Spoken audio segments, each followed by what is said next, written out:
Did you know 25 inmates were put to death as the world grappled with COVID-19's early lockdowns? Behind closed prison walls, final meals and last words echoed loneliness, defiance, and regret. In this video, we uncover each tragic execution, the crimes, the last requests, and the final speeches. Stay tuned and don't forget to subscribe for more stories. Charles Rhines. Charles Rhines' execution on November 4, 2019, kicked off this grim period of death sentences slipping into COVID's shadow. Convicted for the savage April 1992 murder of 21-year-old Donovan Schaefer, Rhines stalked his victim at South Dakota State University before ambushing him in a Rapid City alley.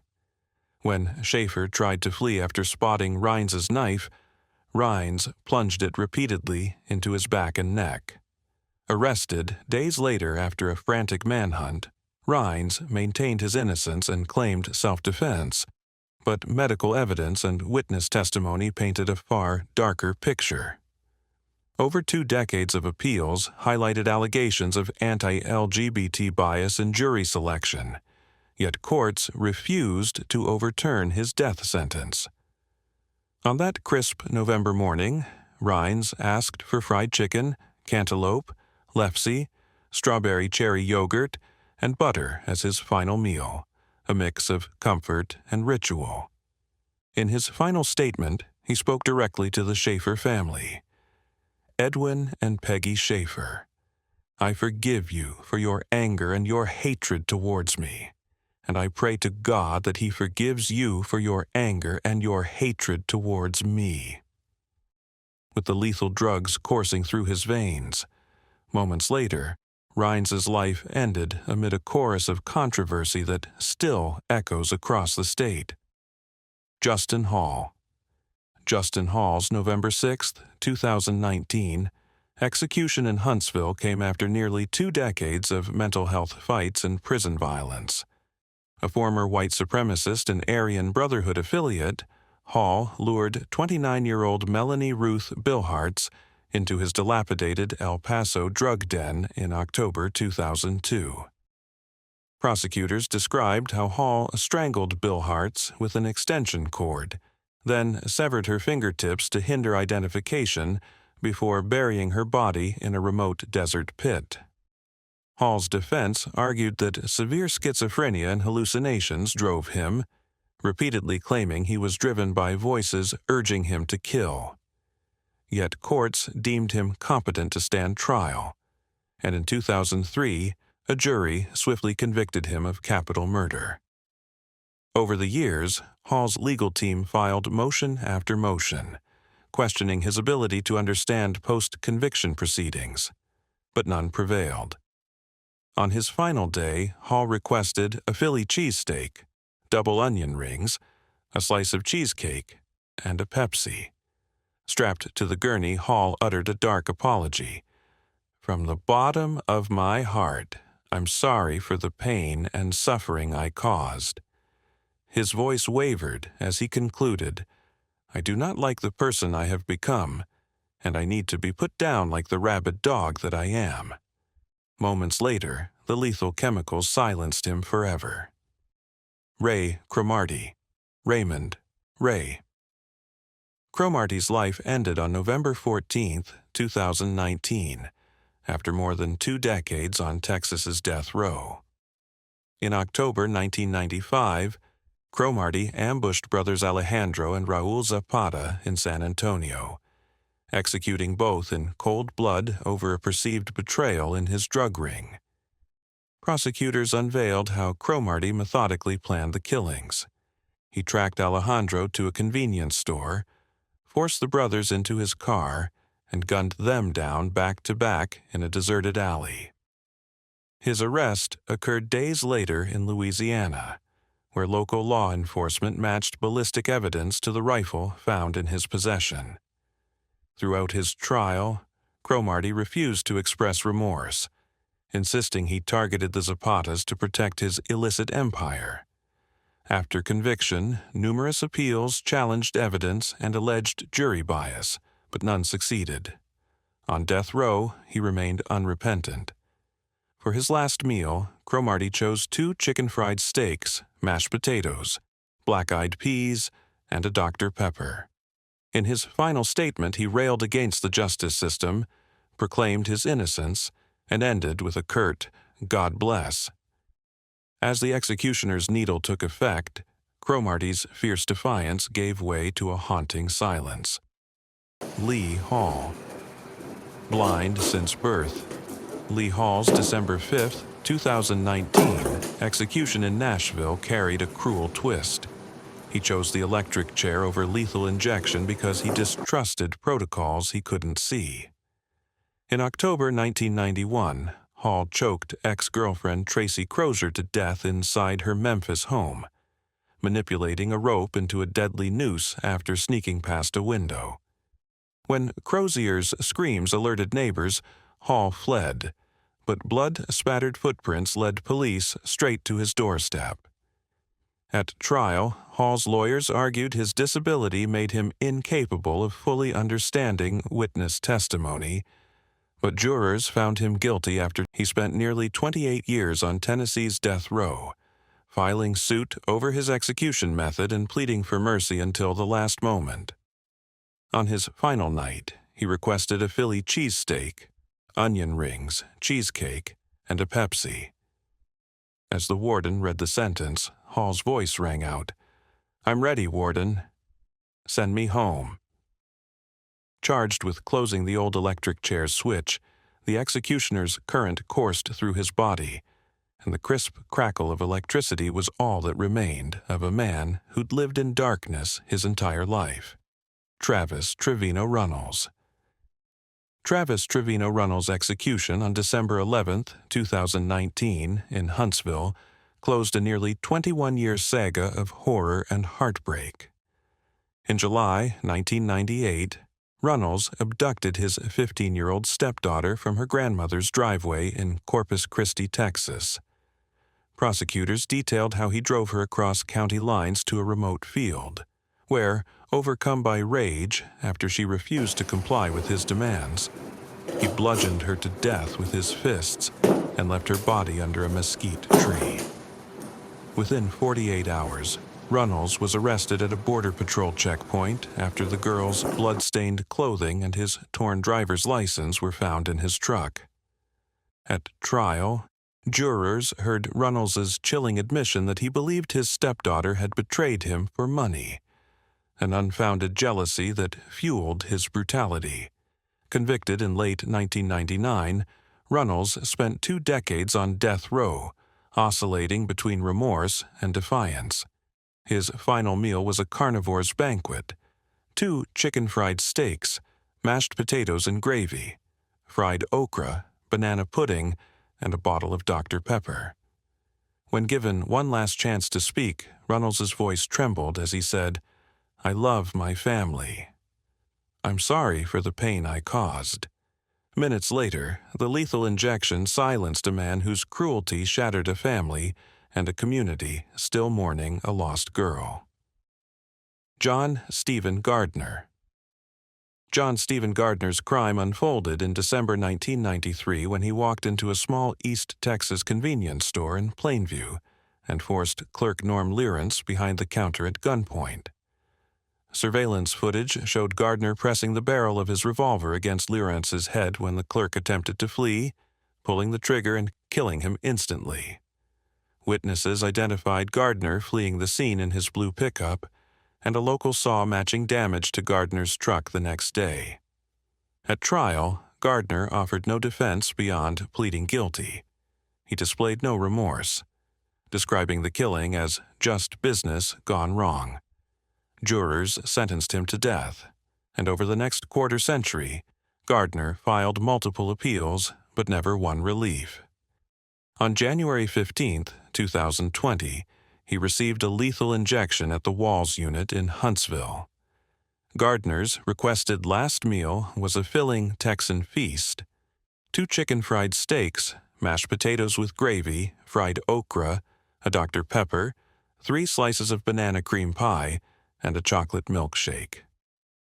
In his final statement, his voice trembling, he offered a brief apology to Lawrence's family. "I've thought about it every day. I'm sorry." Moments later, the drugs took effect, ending a life defined by a brief act of lethal violence. Donnie Cleveland Lance. Donnie Cleveland Lance's name reappeared in headlines on January 29, 2020, when he became the first Georgian executed that year. In November 1997, Lance forced his way into the home of his ex-wife, Sabrina Joy Lance, and her boyfriend, Dwight Wood Jr., armed with a pump-action shotgun. Prosecutors detailed how he shot Wood dead in the living room, then beat his ex-wife to death when she tried to escape. Arrested within 48 hours, blood-stained clothing led officers back to his rural Jackson County trailer. Lance never wavered in his confession. Despite appeals arguing a warped childhood and mental health issues, Georgia courts upheld his conviction and death sentence. On the night of his execution, Lance declined to make a final statement. His last meal request, a Texas-style diner platter of 2 chili steak burgers, French fries, onion rings with mustard and ketchup, and a soda, was granted. As he lay on the gurney, Lance refused the chaplain's offer of prayer, staring straight ahead in silence. At 9:05 p.m., the lethal drugs were administered. No words followed. The curtain closed on a man whose single night of rage left 2 families broken and a state wrestling with capital punishment. Abel Reil Ochoa. Abel Reil Ochoa's name was synonymous with unimaginable family carnage. In August 2002, Ochoa, high on crack cocaine, stormed his Dallas home and opened fire on his wife, 29-year-old Sonia Ochoa, and their 2 young daughters. He then tracked down his father-in-law and sister-in-law in the backyard, shooting them both. Neighbors reported hearing multiple gunshots. Authorities discovered all 5 victims in the living room. Through a trail of ballistic evidence and witness tips, police arrested Ochoa at a bus station days later. At trial, Ochoa admitted the killings but claimed a cocaine-induced blackout. Jurors sentenced him to death in April 2003, rejecting pleas for mercy based on addiction and remorse. On February 6, 2020, after 16 years on death row, Texas carried out his execution by lethal injection at Huntsville. Because Texas policy no longer honored special last meal requests, Ochoa received the standard prison dinner of the day. In his final moments, however, he spoke at length to family members in the witness room. "I want to apologize to my in-laws for causing all this emotional pain. I love y'all and consider y'all my sisters I never had. I want to thank you for forgiving me." With those words, he embraced a faith he claimed had saved him, then lay back as the sedative flowed, ending a life marked by betrayal and unspeakable loss. Nicholas Todd Sutton. Nicholas Todd Sutton's case became a flashpoint over Tennessee's retention of electrocution.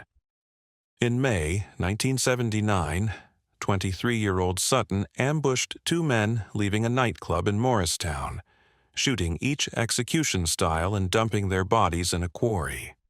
He also confessed to killing another man in 1980 to hide his spree. Arrested after a manhunt for the quarry deaths, Sutton's chilling admission, "I shot them all in the back," sealed his fate. Convicted of multiple murders, he spent decades on Tennessee's death row. Sutton insisted on electrocution over injection, claiming spiritual beliefs barred him from needles. On February 20, 2020, he received fried pork chops, mashed potatoes with gravy, and peach pie with vanilla ice cream as his last meal. Moments before he chose electric chair straps, Sutton shared communion with his spiritual advisor and offered a lengthy statement reflecting on faith, forgiveness, and gratitude. "I'm just grateful to be a servant of God, and I'm looking forward to being in His presence." When the currents surged through the untested retrofitted chair, witnesses heard a low rumble, and at 7:26 p.m., Tennessee confirmed his death.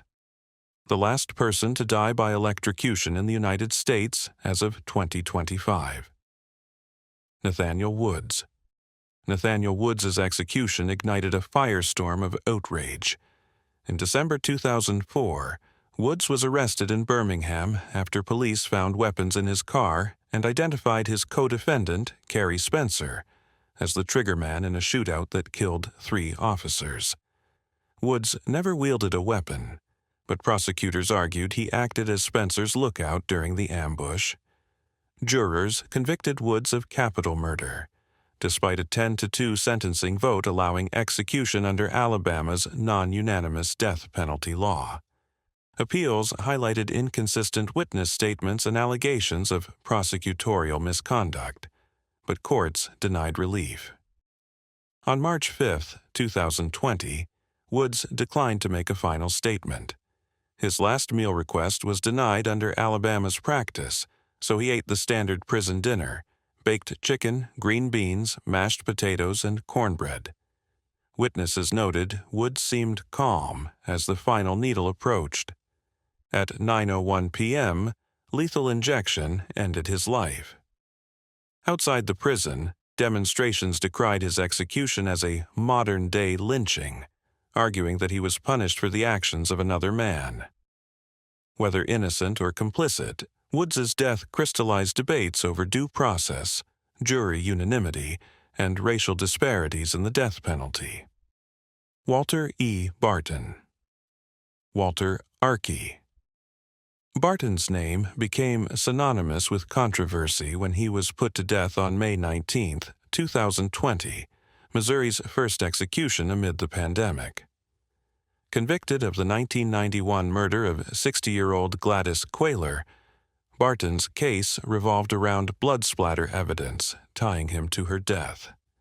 Investigators believe Barton waited outside Quayler's Ozark farmhouse before forcing his way inside, striking her repeatedly with a blunt object.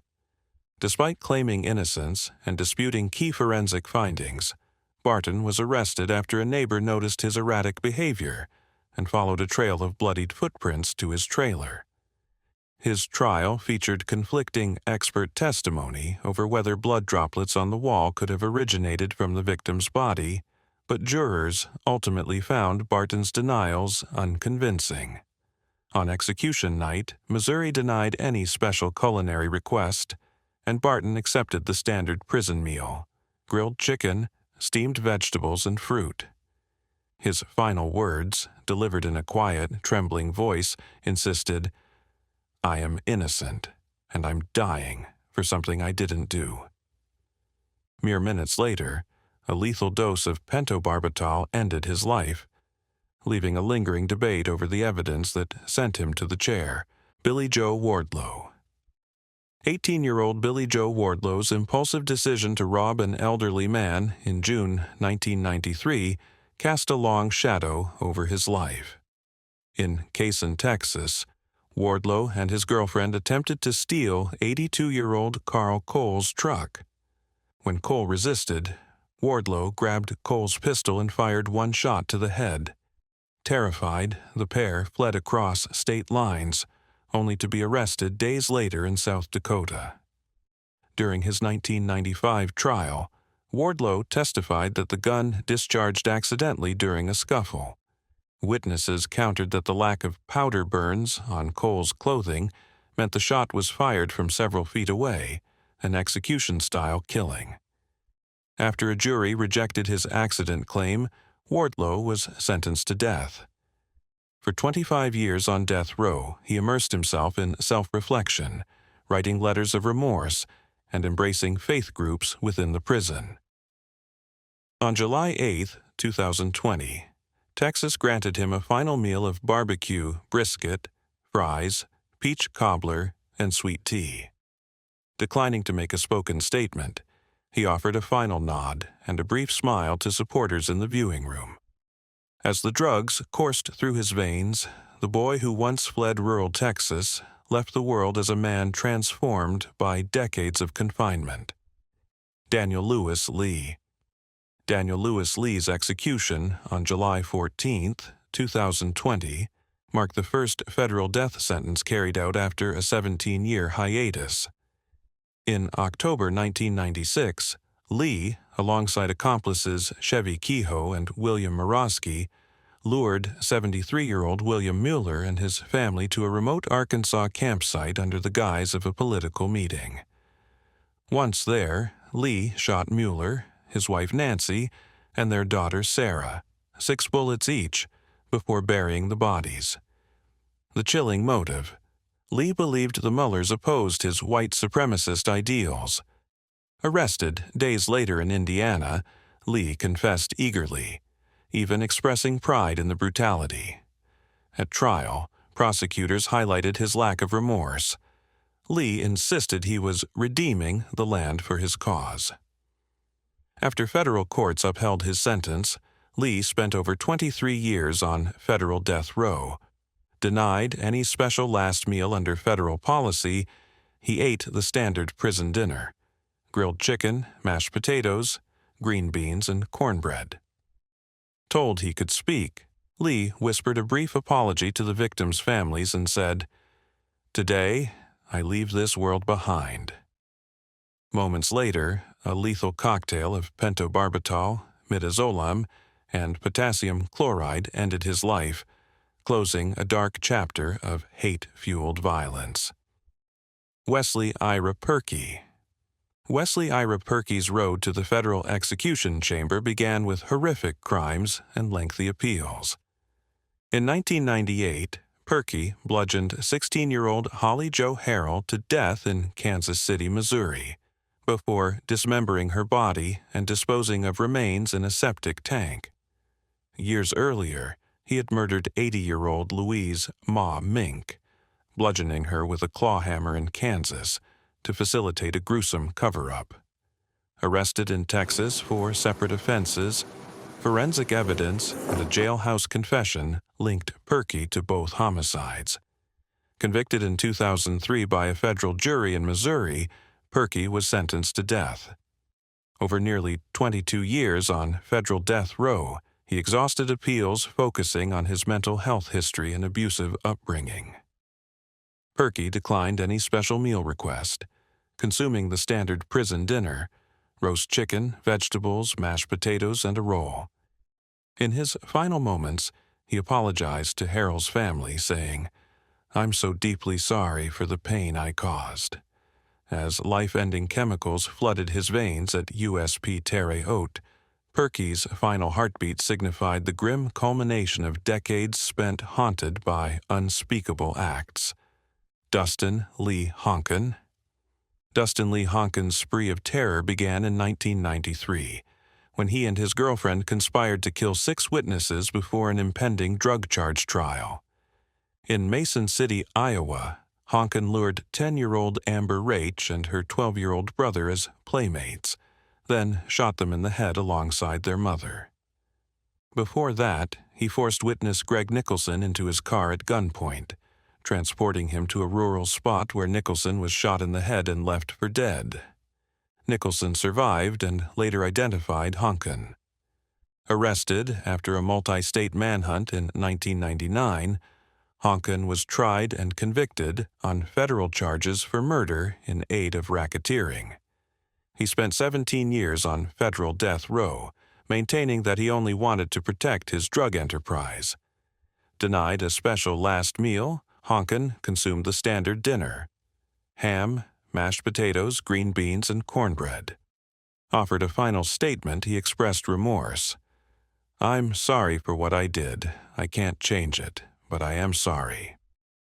Minutes later, lethal injection ended the life of a man whose crimes robbed 3 families of young lives and reverberated through the Midwest's most chilling murder cases. Eric D. Branch. Eric D. Branch's name etched into August 2020 when Texas carried out his sentence for the 1999 murder of his wife, Rebecca Branch. Neighbors reported hearing loud arguing the night before, and the next morning, Rebecca's body was found at the bottom of a flight of stairs in their Houston home. Skull fractured, clothing torn. Investigators uncovered a chilling trail. Branch had beaten her so brutally that he later claimed she fell accidentally, though forensic evidence showed defensive wounds and a ligature mark indicating strangulation. Arrested that same day when police spotted him disposing of blood-stained clothes at a convenience store, Branch confessed during interrogation that he had snapped after Rebecca threatened to leave him. Convicted in 2001, he spent years on death row appealing on grounds of ineffective counsel and alleged intellectual disability, but Texas courts refused relief. On August 18, 2020, in the Huntsville unit, Branch's final meal consisted of 2 chicken-fried steaks, mashed potatoes with brown gravy, fried okra, a Dr. Pepper, and 3 slices of peach cobbler. As witnesses watched through the glass, Branch offered a muted, "I just want to say I'm truly sorry for what I did," before the lethal injection began. His eyes closed, and within minutes a man, haunted by a moment of rage in 1999, was gone. Larry James McKinney. Larry James McKinney's execution on November 5, 2020, brought a gruesome family murder back into public memory. In July 2000, McKinney ambushed his estranged girlfriend, 28-year-old Sherry Dillon, as she sat with her 2 children in the driveway of their Spring, Texas home. He opened fire with a pistol, striking Dillon multiple times before turning the weapon on her 6-year-old son, Damien, killing him instantly, and shooting his 8-year-old daughter, Madison, 4 times. She miraculously survived. McKinney fled to Oklahoma but was arrested days later when a tire track on his sister's car led police to his hideout. At trial, witnesses described McKinney's mounting jealousy over Dillon's new relationship, and he admitted to planning the ambush to make her pay. Convicted of capital murder in 2001, McKinney's appeals challenged jury selection and claim of mental impairment, yet died on deaf ears. For his last meal, McKinney requested a carnivore's buffet, 2 chicken-fried steaks, mashed potatoes with gravy, fried okra, a Dr. Pepper, and 3 slices of cherry pie. With the gurney strap secured, he whispered, "I'm sorry for my actions and the pain I caused," before the injection began. As the chemicals coursed through him, a man, once driven by jealousy, breathed his last. Luis Villalobos. Luis Villalobos' execution on December 3, 2020, closed the book on a 2000 Houston crime that stunned the city. On a sweltering July evening, Villalobos forcibly entered his girlfriend's apartment, discovered her with another man, and, overcome by rage, pulled out a revolver and fatally shot him in the chest. The neighbor who witnessed the confrontation called 911, and police found Villalobos standing over the dying man, gun smoking. During interrogation, Villalobos acknowledged the killing, insisting he felt betrayed after discovering infidelity. Prosecutors painted him as a jealous lover, prone to violence. Defense attorneys argued temporary intoxication impaired his judgment. In 2001, a jury rejected voluntary manslaughter, convicting him of capital murder and sentencing him to death. He spent nearly 20 years on death row, filing appeals over alleged juror bias and claims of cumulative abuse as a child, but none succeeded. On execution day, Villalobos requested a last meal of 2 chicken-fried steaks, mashed potatoes and gravy, fried okra, a Dr. Pepper, and a chocolate coconut cream pie. As he lay strapped in the Huntsville unit, Villalobos offered, "I'm sorry for what I did, and I hope the victim's family finds peace," then relaxed as the lethal dose took effect. His final breath a somber punctuation on a crime born of passion and desperation. Brandon Bernard's December 10, 2020, federal execution thrust his controversial case into national headlines. In December 1999, 19-year-old Bernard joined two older accomplices in a carjacking that ended with the murder of 43-year-old Todd and 18-month-old St. George Webster. Bernard drove the victim's vehicle to a secluded area, while friends forced the Websters out. After the parents were fatally shot by others, Bernard, acting as a lookout, torched the car with the two bodies inside using a Molotov cocktail. Arrested days later in Texas, he was tried in federal court because the crime occurred on federal land. Though only 18 and never the shooter, Bernard was sentenced to death in 2000. Over 2 decades, his case gained widespread sympathy. Many co-defendants received life sentences despite being more directly involved. Appeals highlighted Bernard's youth, transformation in prison, and letters of support from victims' families. On execution day, federal policy denied a special meal. Bernard received the standard prison dinner, a portion of chicken, green beans, mashed potatoes, and fruit. In his final statement to family and friends, he apologized, said, "Thank you for riding this crazy road with me," and recited a verse from the Gospel of John. At 9:27 p.m., the lethal chemicals ended his life, provoking debates about youth, culpability, and the federal death penalty. Thomas Clyde Bowling, Jr. Thomas Clyde Bowling, Jr.'s February 17, 2021, execution in Alabama marked one of the last carried out before COVID restrictions eased. In March 1987, Bowling Jr. invaded the rural home of his ex-girlfriend, 26-year-old Dawn Dumas, after discovering she had moved on. Hidden in the shadows, Bowling waited until Dawn's fiancé, 28-year-old William Billy Scott, returned and shot him 4 times. Dawn attempted to flee, but Bowling chased her, dragging her back inside and strangling her to death. On that same night, he kidnapped Dawn's 7-year-old niece, Kimberly, taking her to a wooded area where he bound and strangled her as well. When officers arrived at his residence hours later, Bowling confessed without resistance. Prosecutors emphasized his cold-blooded killing of an innocent child, leading to a swift capital murder conviction in 1988. Bowling spent 33 years on Alabama's death row, filing appeals over claims of intellectual disability and ineffective counsel, all denied.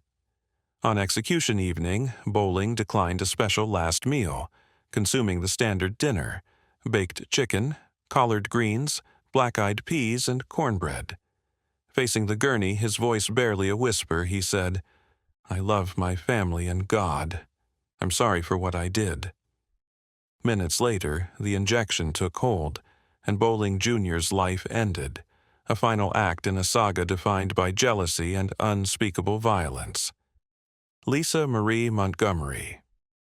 Lisa Marie Montgomery's name became infamous after the horrific December 2004 abduction and murder of Bobby Joe Stinnett in Skidmore, Missouri. At 36, Montgomery lured 23-year-old Stinnett into her home under the pretense of buying a puppy. Inside, Montgomery strangled Stinnett, then performed a crude, self-proclaimed cesarean to cut the living baby from its dying mother's womb. The missing infant set off a massive interstate search. Authorities found the newborn alive in Montgomery's trailer the next day and arrested her at a highway checkpoint in Kansas, where blood-stained clothing and animal breeding paraphernalia gave her away. During trial, prosecutors revealed that Montgomery, born with permanent brain damage from childhood abuse, had long fabricated pregnancies to garner attention. Despite emotional appeals over her severe mental illness and history of incest and rape, a federal jury in 2007 convicted her of kidnapping resulting in death. 14 years of appeals centered on her mental competence. Each was denied. On that frigid January night in Terre Haute, Indiana, Montgomery received the standard prison meal, and, when asked for final words, whispered only, "No." Within minutes of the lethal injection protocol beginning, she lay silent, haunted by the violence she wrought and the shattered life of a mother never to see her child grow. Corey Johnson. Corey Johnson's final chapter unfolded at USP Terre Haute, Indiana, on January 14, 2021, amid controversy over his mental impairment and a late COVID-19 diagnosis. In October 1992, Johnson, intellectually disabled and struggling with a low IQ, entered a Virginia homeless shelter carrying a .22 caliber pistol. There, he shot 3 men in the head execution style: Charles Rick Fell, James Delano Goods, and Nathaniel Powell. Witnesses described how Johnson fused with a street gang before the murders, claiming he'd been asked to prove loyalty by carrying out the killings. Police arrested him days later when a bullet from the shelter matched the gun recovered at his apartment. At trial, Johnson offered no significant defense beyond insisting he did what they told me to do, but psychiatric evaluations painted a picture of a troubled youth shaped by abuse and chronic homelessness. After conviction, he spent nearly 3 decades on federal death row. For his last meal, Johnson requested pizza, jelly-filled donuts, and a strawberry milkshake, though the donuts were never delivered. As the lethal dose of pentobarbital streamed through the IV, he issued a collected apology.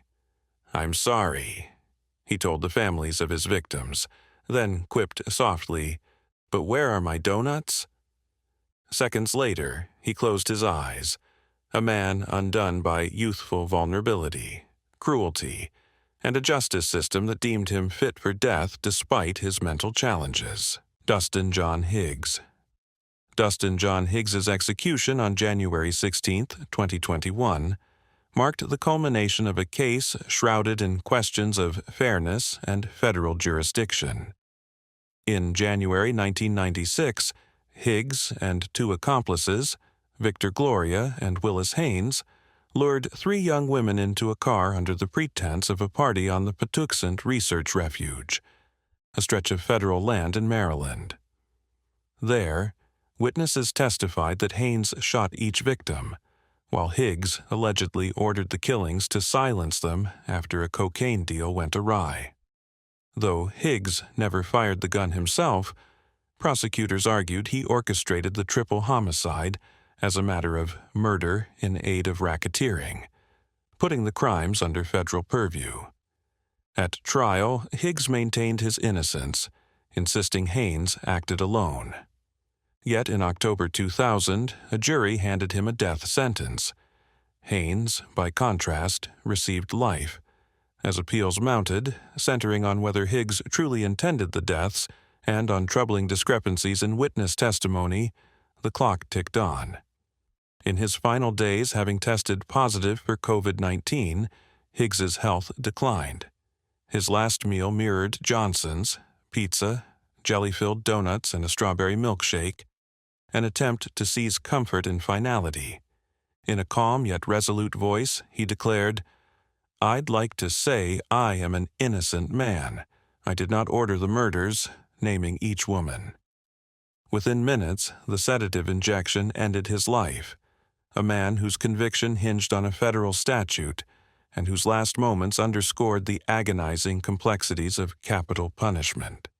Luis Morales.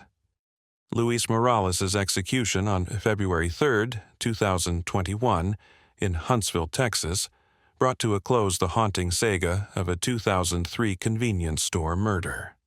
On a bleak October night in San Antonio, Morales, then 20, walked into a neighborhood convenience store armed with a Tec-9 pistol.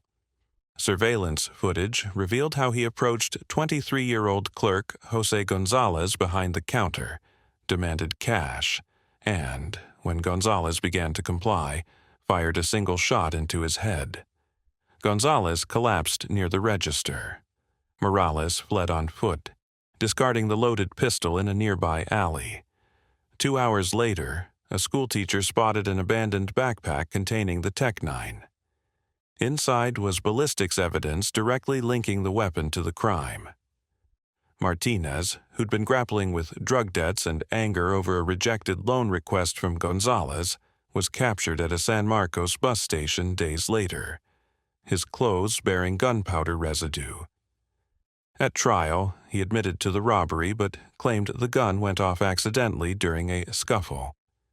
The jury rejected his claim, convicting him of capital murder in August 2004.